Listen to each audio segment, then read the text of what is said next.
The Declaration of Candidacy, it has your name, how you want it to appear on the ballot. If you're known with your full name, middle name included, you can include that, or you can just have John Smith if you wish. It's up to you. It's how you want to have it on there. And then your candidate, your principal occupational professional vocation, that's what we have for your designation, and then we'll do the oath of candidacy. Again, this is the most important document in the process, and it's the last one we do. It makes you officially the candidate.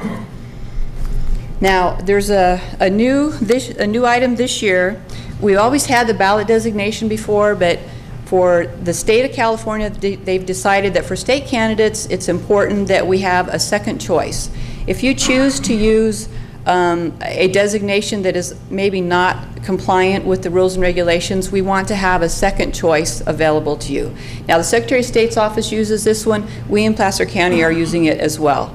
This will help us to decide what you want, whether that is acceptable or not, and then we have a second choice.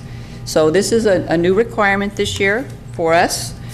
Well, let's go on to nomination, ballot designation worksheet. You'll fill in the Declaration of Candidacy. It's filed at the same time as the Declaration of Candidacy, required for all candidates who wish to have an occupational ballot designation. You don't have to have anything there if you don't want to. That's up to you. It's your choice.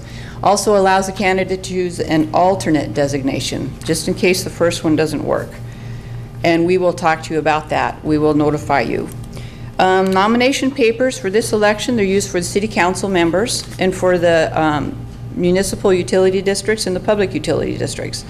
The nomination papers is where we will issue these papers to you, and you will go out and have people nominate you for this office. And in order for the signatures to be valid, the voters must sign their name, they must be registered voters within the district, and they must provide a physical residence address. If they put their P.O. box or their address at the UPS store on the corner, it will invalidate their signature. And most cities and PUDs and MUDs that are requiring signatures, it's a minimum of 20 signatures and a maximum of 30. I think City of Colfax is like 5 and 10, so it's a little bit smaller, but the cities and the MUDs and PUDs will have nomination paperwork. The person who circulates this document, it could be yourself, it could be your spouse or your kids.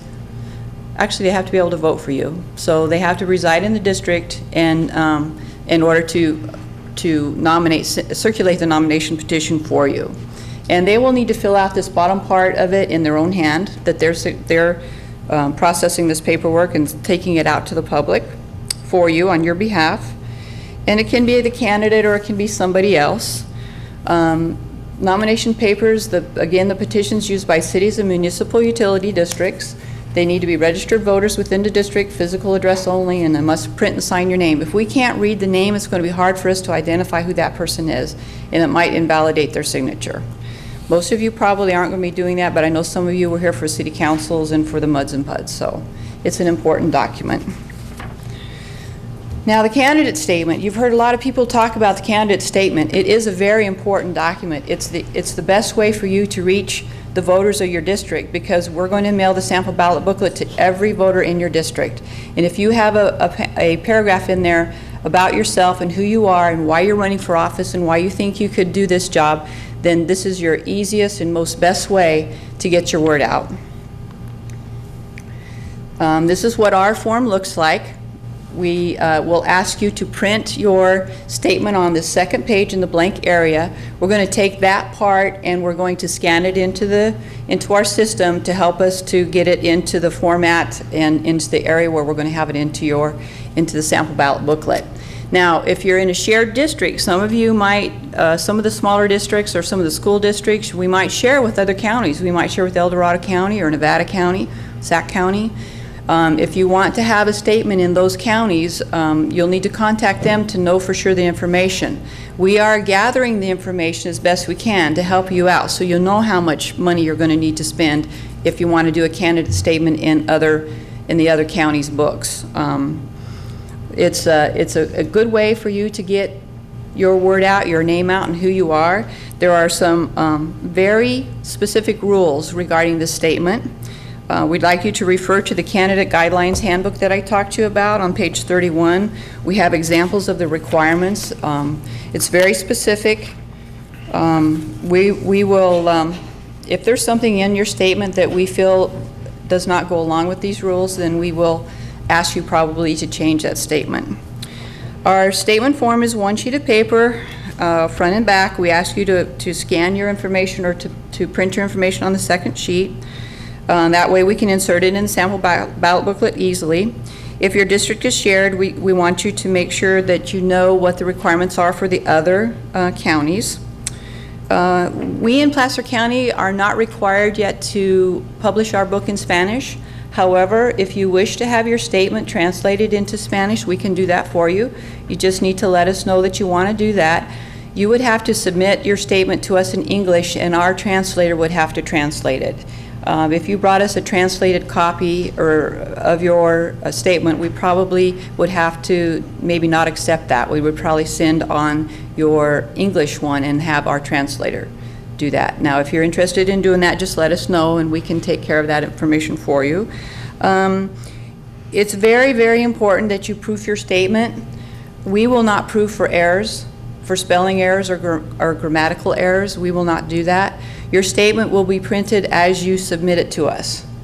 As you submit it to us. We will not be doing the proofing for those kinds of things. We will print it exactly as you submit it. It's very important that you get this information correct, and everybody's going to be reading it, everybody that resides in your district, okay? It is an optional form. You do not have to spend the money to do this, but it's a great campaigning tool. You'll get good mileage for your dollar. The printing fee is paid by the candidate generally. It's 200 words or fewer. We have some counting guidelines in our book that help you to determine the number of words. For instance, if you use the word City of Lincoln, we would probably call out one word instead of three. So the cities and their titles are all counted as one word for our regulations. Again, we're not going to proof for errors. It will be in the sample ballot booklet. It's a great way for you to get your word out. Word counting requirements are in our handbook, again on page 32, because we'll count words a little bit differently than you do. Sometimes that gives you a little bit more leeway.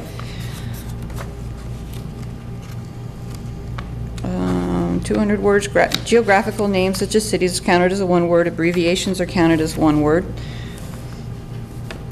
This is an example of a statement that would not be accepted, and we would probably have to just reformat it. No underlines, no quotes.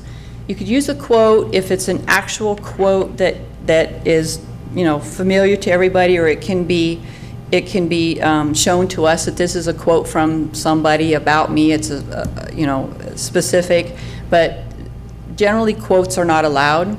There's no bold typing, there's no all caps, there's no negative campaigning. We want the people to know that this is you and why you are running for this office, not why you're running against so-and-so because they didn't do what you thought was a good job. We don't want things like that in there. We want the voters to know who you are and why you are running for office. So there's no mention of your opponent, good or bad. The purpose of the statement is to inform the voters about you. This is an example of what a statement would probably look like. It needs to be fully justified, block format, 200 words or fewer. And you can get quite a bit of information in 200 words or fewer. So I believe that's about the end of my part.